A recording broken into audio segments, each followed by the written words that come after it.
Fala galerinha, beleza? Aqui é o professor Jaime para mais uma videoaula. E na nossa videoaula de hoje nós vamos falar sobre o universo. Mas antes de começarmos, não deixe de deixar aquele like esperto e se inscrever no canal. Valeu galera? Então vamos lá. Então, o universo. O que é um universo? O universo contém tudo o que existe. Desde as mais ínfimas partículas subatômicas aos supercúmulos de galáxias, as maiores estruturas conhecidas. Não se sabe ao certo quais as dimensões do universo, mas segundo estimativas astronômicas, e quando eu falo astronômicas, são de astrônomos e não astronômica no sentido de gigantesco, tá? Prevê-se que contenha cerca de 100 bilhões de estrelas. 100 bilhões de estrelas. E o que seria uma estrela? O nosso Sol é uma estrela. Então, levando-se em consideração que cada estrela dessa possa formar um sistema solar, então você imagina que 100 bilhões de estrelas, imagine quantos planetas teremos. Muito mais do que isso.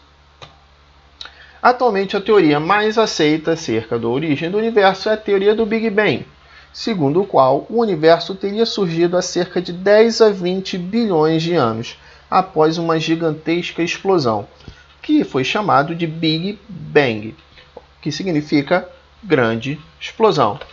Então, por que os cientistas usam essa teoria? Porque o universo ele está em constante expansão.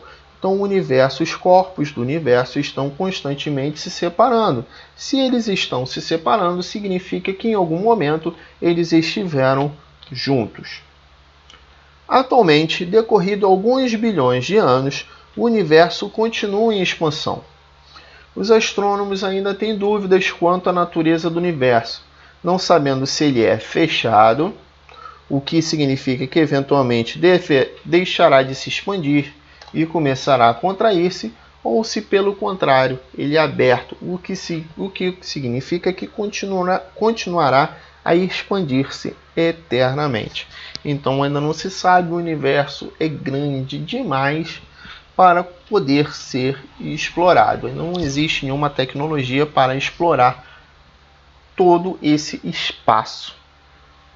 Então aqui nós temos a foto de uma galáxia e nós vamos ver o que é uma galáxia.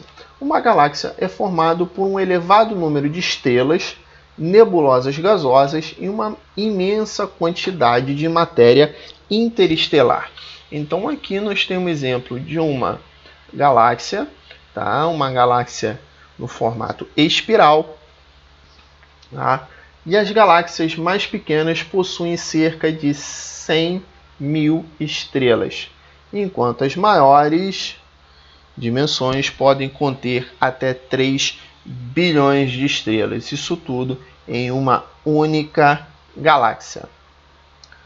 A Via Láctea, que é a nossa galáxia, a Via Láctea é o nome atribuído à faixa luminosa que se estende através do céu noturno.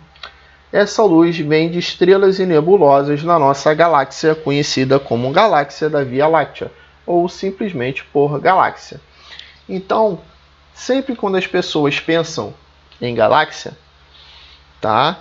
Pensam que essa galáxia aqui é o sistema solar e galáxia é a mesma coisa. Não, galera. A galáxia é um conjunto, vai ter um conjunto de estrelas, de nebulosas, de vários planetas. Então isso aqui no meio não é o Sol. Isso aqui é o núcleo da galáxia, que até então os cientistas ainda não descobriram especificamente o que seria esse núcleo. O nosso sistema solar, olha só galerinha, o nosso sistema solar ele está justamente aqui, ó, em um dos braços dessa galáxia, justamente no braço chamado braço de Órion. Então, o nosso sistema solar é um pequeno sistemazinho que está aqui, ó, no meio dessa galáxia. Então, imaginem que todos os planetas do nosso sistema solar estão aqui somente. Então, olha a galáxia e olha que nós temos milhares de galáxias no espaço. Então vejam a nossa inferioridade diante de tanta grandeza. A galáxia tem uma forma espiral, com um denso núcleo central onde partem 4 braços espirais. Esta forma espiral não é visível a partir da Terra. Lógico que não, gente, tá? A gente não consegue ver porque a gente está dentro desse espiral. Uma vez que o sistema solar se encontra localizado num dos braços espirais, o braço de Órion. A Via Láctea é muito vasta, com um diâmetro de cerca de 100 mil anos-luz. Um ano-luz corresponde a cerca de 9.460 bilhões de quilômetros.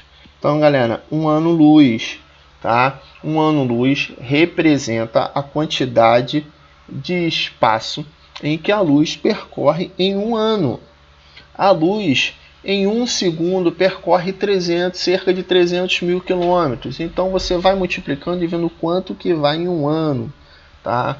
9.460 milhões de quilômetros aproximadamente, tá, galera?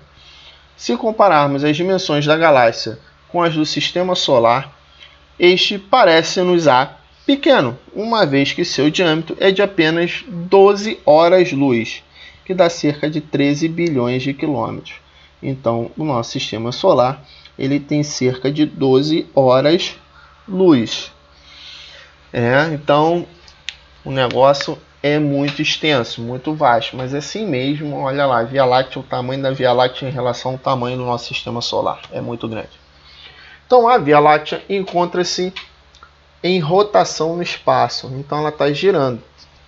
O Sol, que está a cerca de 2/3 do raio, a partir do centro da galáxia, demora cerca de 220 milhões de anos a completar uma volta em torno desse halo, ou seja, desse núcleo. Então, o nosso Sol ele demora 220 milhões de anos para dar uma volta completa na galáxia. E agora nós vamos ver o nosso sistema solar. Então, temos aqui os planetas do sistema solar. Então, de proximidade com o Sol, nós temos Mercúrio, Vênus, Terra. Terra é o terceiro planeta.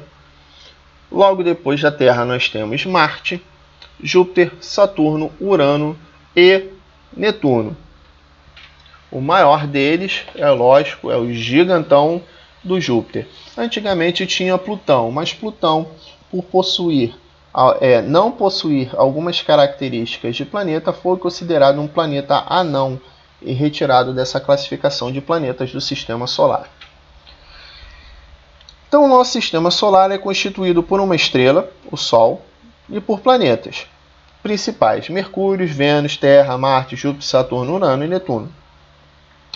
E por dezenas de planetas secundários ou satélites, como também são chamados, e por cometas, asteroides, meteoritos, gases e poeiras.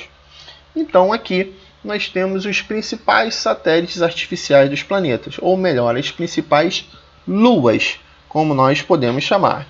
Então, a Terra possui uma única lua, que é a Lua. Já Marte, ela vai possuir 2. Temos aqui Marte, Phobos e Deimos, bem pequenininho, né? E aqui Júpiter tem Io, Europa, Ganimedes, Calisto e assim sucessivamente. Saturno é o que possui a maior quantidade de luas.